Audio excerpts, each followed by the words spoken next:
Ano bang alam mo sa nararamdaman ko? Alam mo ba kung anong mga pinagdaanan ko? Hindi. So stop acting like you know my pain.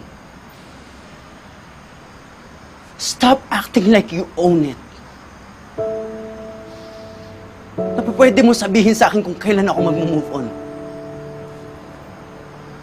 Kahit si Celine. Kahit si Celine nakasama ko sa lahat na alam ang lahat. Hindi pinakilaman yung mga desisyon ko. Hindi ako si Celine. So stop comparing me to her. Tama! Hindi ikaw si Celine. And you will never be Celine. Celine is dead. Hindi na siya babalik, Ellie. Pero hanggang ngayon, umaarte ka pa rin na parang nandito siya. Nandito siya! Dahil nandito siya! Kung nandyan siya, nasan ako?